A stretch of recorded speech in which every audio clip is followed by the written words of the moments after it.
Biden faces pressure on immigration, and not just from Republicans. Mayors and governors from President Biden's own party are looking for help with overflowing migrant encampments, packed shelters, and busted budgets. What's up, everybody? Thanks for clicking this video. Thanks for tuning into my channel. My name's Simon Hill, Black American from Louisiana, coming to you live from Budapest, Hungary. The reason I'm covering this story is because immigration is a hot button issue that a lot of people get riled up about, whether they be for it or against it. And I realized in my political and social commentary playlist on my channel that I haven't really covered immigration a lot, because honestly, I don't really have strong feelings about it. Maybe I covered immigration at the beginning of my channel, but I haven't really touched it since. But I'll just say this. I think there are a lot of push and pull factors that are making people make these perilous journeys out of Latin America. And I think one of the biggest factors has been the U.S. involvement in Latin America. First and foremost, Americans are the #1 consumers of dangerous narcotics that are sold by the cartels. We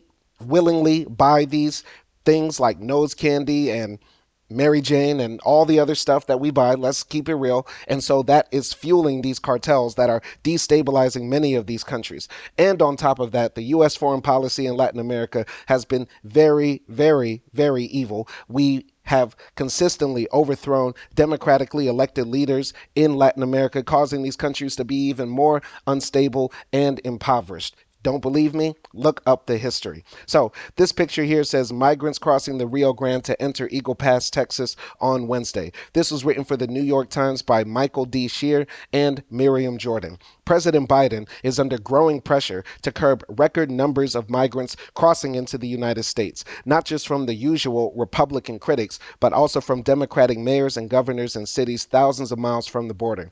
What used to be a clear-cut ideological fight between Democrats and Republicans has become a bipartisan demand for action, and some of the most intense pressure on Biden is coming from places like Boston, Denver, Chicago, and New York, where leaders in the president's own party are issuing cries for help. Publicly, the Democratic politicians have described mounting crises in their cities. Privately, they are in almost daily contact with Tom Perez, director of the White House Office of Intergovernmental Affairs, and other administration officials. For the most part, they are not calling for the kind of severe border restrictions that Republicans are demanding, but they want help with overflowing migrant encampments, packed shelters, and busted budgets. The intra-party pressure has turned the politics of immigration upside down at the beginning of a campaign year, and it has increased the likelihood that Mr. Biden and Democratic lawmakers will approve immigration concessions to Republicans that would have seemed improbable just a few years ago. I have to say this, even though it was wrong, even though it was illegal, even though it was flat out evil, when the Republican governors in southern states that were receiving a lot of migrants started bussing them out, flying them out to places like New York, Denver, Chicago, and all that sort of stuff, it was absolutely wrong, but it was so right politically for them. It was Machiavelli level evil genius tactics. And what we are seeing now is that those tactics have worked. Yes, I know that some people would say that, we can't even applaud evil when we see it. But when this does happen, you have to realize that these people, the conservatives, are playing a long game, and they don't mind playing dirty either. Let's continue here. In Denver, more than 36,000 migrants have arrived in recent months, with 4,100 still in city shelters, and more are arriving daily. In Boston, migrants have camped out at the airport. In New York, more than 164,500 migrants have poured into shelters since April 2022, with many still living in one of the 215 hotels, converted office buildings, or tent camps set up to accommodate them. It's both a humanitarian and fiscal crisis, said Mike Johnston, the Democratic mayor of Denver. We aren't going to sit by and watch moms and 6-month-olds in tents on the streets in 10-degree weather, but by refusing to do that, we are on the path to spend $180 million next year, and that could not do either. So that's absolutely horrible to imagine. People that risk their lives to try to make a better life for their family. They took a major risk, and now you're outside in Denver or New York or Boston, these northern cities where winters are very harsh, and you're outside, sleeping in tents and stuff like that. It's absolutely horrible. But on top of that, what's even more horrible is that, these U.S. cities that are so rich and have so much capital could be taking care of U.S. citizens, and yet and still we are spending it on people who cross the border illegally. I can see both sides of the issue. I'm sympathetic to both ideas because one thing I've always argued on this channel is that the U.S. should not accept that so many Americans only have $400 in case of an emergency. So many Americans don't have health insurance. So many Americans literally, are underpaid and undervalued. And we have all the resources in the world to be a rich, ballin' nation. Yet and still, what do we have? People that can barely rub two pennies together. As mayors, we are so frustrated, he added, noting that many of the migrants arriving in his city must wait for months before they can work legally in the United States. This is actually a solvable problem if we had work authorization, federal dollars, and a coordinated entry plan. Some people will say, oh, making the illegal migrants work instantly as soon as they cross the border. Number one is rewarding bad behavior, and number two, they will depress wages because immigrants will work for anything and that sort of stuff. I think that's not been supported by any data ever. I haven't read any study, I haven't seen any information like that from a reputable source that says when immigrants come they make wages stay low. It doesn't seem like it's rational, logical, and on top of that, no data has backed that up. In fact, Americans are able to, how can I say this, make and improve our economy because we have so many immigrants and that sort of stuff. So many other countries in the world are having their economies go through rough times because their populations are declining. But one of America's advantages is not that we have a booming birth rate. I think our birth rate is just above replacement level. But the thing is, so many people want to come to America just for economic gain, and that continues to fuel the economic engine of the nation. So I'll continue reading here. The flood of migrants into the big cities has been anything but coordinated. Most have arrived unannounced on buses or planes sent by Texas Governor Greg Abbott, who argues that cities far from the border should get a taste of the flood of migrants in his state. Democratic mayors have lashed out at Mr. Abbott for what they say is a political stunt, using human beings as props. So far, the stunt seems to have worked by delivering the migrants, often without coats or family members in the U.S., to the cities far to the north. Mayor Eric Adams of New York filed a lawsuit on Thursday against 17 charter bus companies seeking $708 million in compensation for transporting migrants from Texas to the city without paying for the cost of continued care in violation of New York's social services law. Last week, the mayor issued an executive order that requires buses with migrants to arrive in the city only between 8:30 a.m. and noon, Monday through Friday, or face fines and impoundment. Many buses have diverted to cities in New Jersey instead. Sorry about that weird face. My contacts are a bit dry, so that's why I was blinking like that. But anyway, very interesting, that he's suing the bus companies. I think he should also sue Greg Abbott, but I'm pretty sure those legal mechanisms are in work too. But everybody should be held responsible for illegally transporting people across state lines. Isn't that like literal human trafficking? You get what I'm saying? Like transporting people across state lines.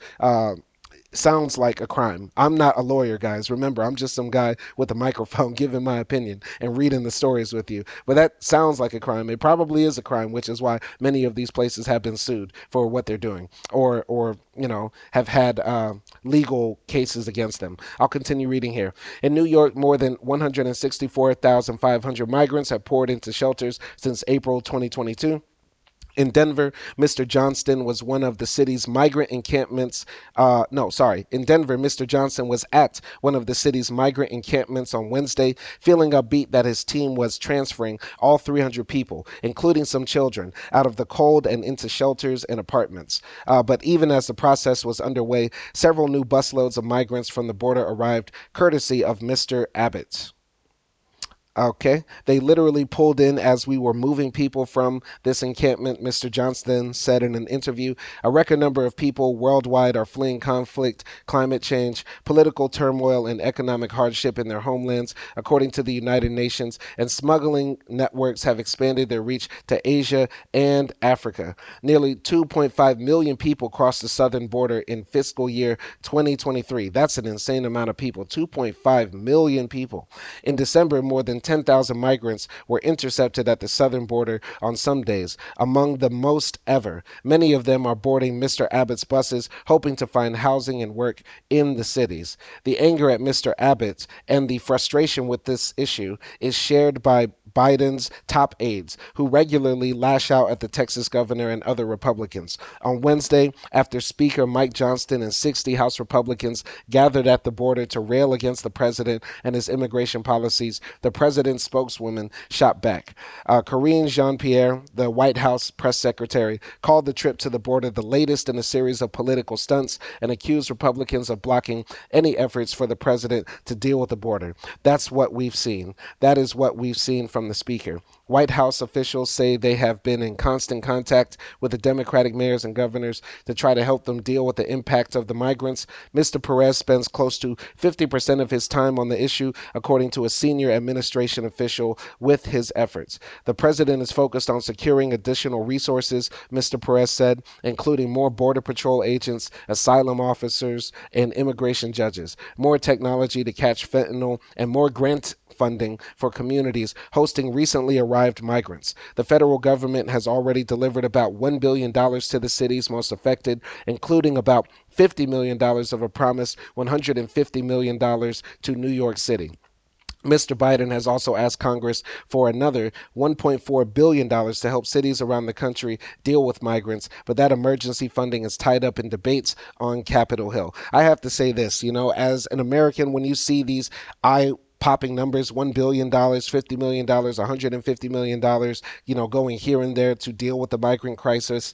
A lot of people are upset because they voted for Biden, they voted for the Democrats, and we see all this money flying around, but it's not being invested into our communities. Let's keep it real. As Black Americans, we are the backbone for the Democratic Party, and we feel like a lot of the times that we are disregarded, that our issues are not put front and center, and investment is not made into our communities. Sure, they create programs, and sure, they say that they're going to do a lot for our community, but we don't actually see any of that funneling back to us. And that's what makes a lot of people upset. Honestly, looking at those numbers, I can think of countless things that could be invested into my state in Louisiana that could help our state grow, help the young people there, and that sort of stuff. Yet and still, the migrant crisis is a big problem. But I'm not going to put all the blame on the migrants. I can't, because I have to put all the blame on all the Americans who put nose candy up their nostrils, who insist on smoking that green sour diesel or whatever. You get what I'm saying? Like,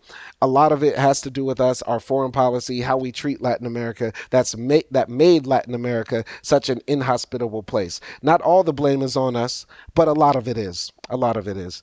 Mayors and governors say it wouldn't be enough anyway. New York has already spent $3.1 billion on housing and feeding the migrants. Massachusetts has spent $247 million on emergency housing since July, and half of the current occupants are migrants. San Diego County allocated $3 million in October for a transition day center for migrants, and another $3 million in December. Denver, Chicago, Los Angeles, and other cities across the country are also spending millions. So here's a picture of the migrants in their shelter, sleeping on mats. Once again, I know some people might cross the border with American dream in their mind, thinking that they're going to make it across the border, work very hard, and get the large McMansion with the white picket fence and the golden retriever out front. But I think right now the whole world sees this. I mean, people in Latin America are not, ignorant. They can look at the news too. They see the images. I'm sure in their media they're showing people sleeping on mats and children being separated at the border, and other people unfortunately losing their lives crossing the border. So people know what they're getting into. And I find it hard to believe that people here are coming to this country to commit crime, bring drugs, hurt the civilization, or anything like that. You only want to put yourself in this sort of situation if you are absolutely desperate to make something change in your life, or if where you came from is absolutely horrible. I'm in Hungary right now. It's hard being here, as a foreigner.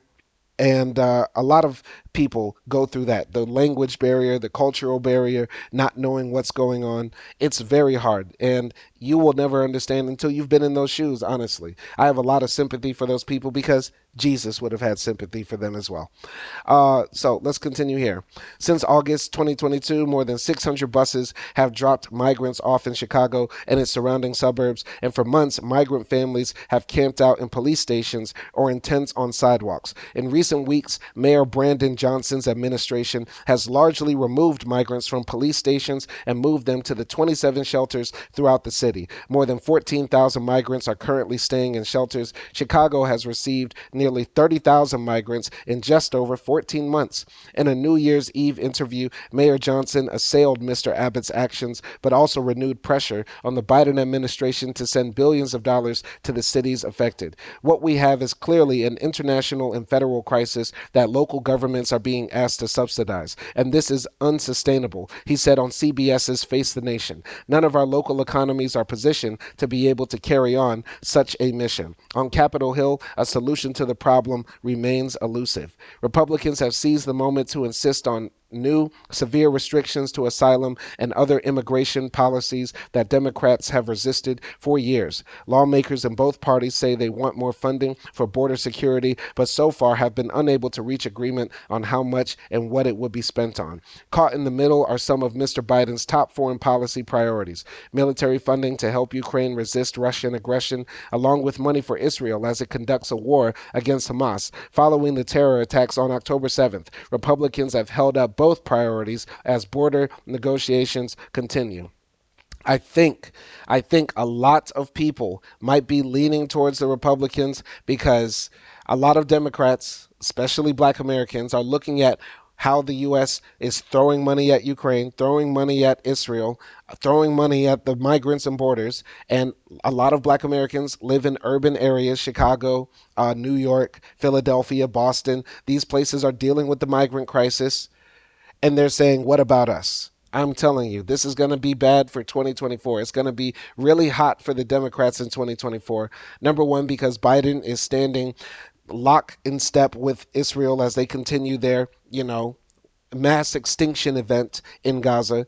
And on top of that, a lot of the Democratic policies have been about taking care of the migrant crisis. But the black Americans and other Americans who support them on the left are not seeing the type of policies that we want from this supposedly alternative to the right wing extremism, which is Donald Trump. And I think we're in a very dangerous situation. We're in a very dangerous situation right now. But the pressure on Mr. Biden is clearly having an effect on the legislative negotiations. White House officials have signaled that they are open to changes that would make it harder for asylum seekers to pass an initial hurdle, known as a credible fear interview. If that happens, more of them will be returned home more quickly. Democratic negotiators, including Alejandro N. Mayorkas, the Homeland Security Secretary, also have appeared willing to discuss new rules that will allow more rapid deportations of migrants living illegally in the United States far from the border. I wonder what this, credible fear interview is. Are they going to ask the people questions like, are you a part of ISIS? Are you a member of Hamas? Do you condemn Hamas? And stuff like that. And the people are going to be looking back like, "Okay." You get what I'm saying? Very interesting. I mean, we do have to screen people who are coming into any nation, right? Like, if people are going to live there, it would be best to check their criminal record and that sort of stuff. It would be prudent to make sure that the people aren't a part of any dangerous organization and stuff like that. But once again, I think we have to be clear: when a mother is crossing the Rio Grande with the baby on her shoulders, neck deep in water, it's highly unlikely that she is being sent there by, Iranian secret service. Let's keep it absolutely real. That would be a huge departure from the positions taken by most Democrats in the opening days and months of Mr. Biden's presidency. By that, they are referring to the rapid deportations. But as the mayors and governors have made clear, the dynamics have changed. States like Massachusetts are in desperate need for more support from the federal government to address this historic surge in migrant arrivals, said Governor Maura Healey of Massachusetts, a Democrat. We need Congress to act on President Biden's budget that that includes critical funding for border security and for cities and states like ours. And that's the end of the article. Very disheartening to hear about these people who are, are living in squalor or living in bad conditions, because some people might be saying, oh no, they're getting millions of dollars. They cross the border, money just flies into their pockets, and they have all these social services that U.S. citizens don't have and stuff like that. I would not want a U.S. social safety net. A U.S. social safety net. That's a laugh. And then sleep on a mat in a gym with other men and people, farting and snoring all day and night while you have these fluorescent lights over you all the time. Doesn't sound like they're getting a lot of benefits, honestly. But what I'll say is this: I have to be real with my roots, my globalist roots.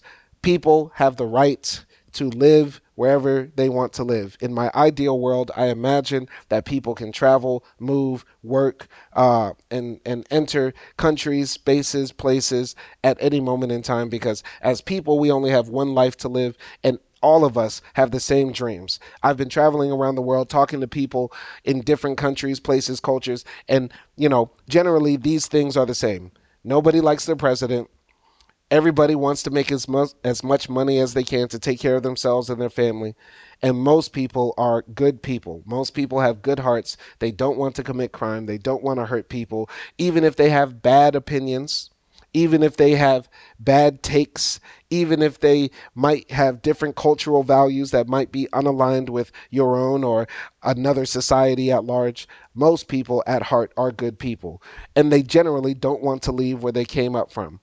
But it's only under extreme circumstances that would make somebody risk their lives to do something like this. And we also have to realize that we live in a world that is inherently unfair, because so many countries and places, like the United States, like Europe, extracted resources and sometimes literal people from places, stole their wealth, made these countries dilapidated purposefully, set these countries up to fail, and then we wonder why people want to desperately leave these places.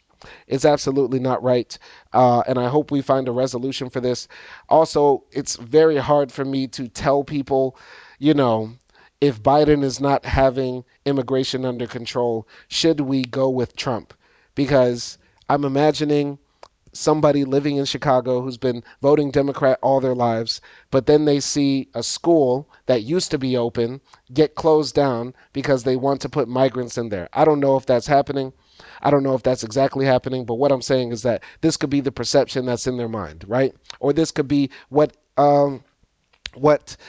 is happening, but the school was actually closed down and they didn't open it. There was no funding for the school, but now all of a sudden we have money for the school because we have to take care of the migrants who are flooding into our city. If I'm a Democrat voter in Chicago seeing that, I would be very pissed. I cannot discount somebody's feelings for seeing that in their own city, seeing the degradation, the forget how it's just abandoned and forgotten. Their community is forgotten and abandoned, and then the the Democrats come around the next year and say, "Vote for us. We're going to make everything better." It's hard for me to tell somebody, "Yeah, vote for Biden," because Trump is absolutely worse. I think honestly, in this election, I think every time you should just vote with your conscience, not vote out of fear. And that's why I endorse Cornel West. Cornel West will find a way out of this. Let's rock with the brother. Let's rock with the brother Cornel West. That's what I'll say. Cornel West can find the solution to the immigration problem. He can find the solution to Israel and Gaza, and he can find the solution for the war in Ukraine. And he'll also be for reparations. And then we'll finally have great America. America will be great finally. I literally just endorsed Cornel West right now. That just came to mind right now. But that's all I really have to say about immigration. I'm sure you're going to flame me for my views. Nobody agrees with any of my views, but that's okay because I really believe in what I have to say. My name's Simon Hill. Thank you for watching, and peace.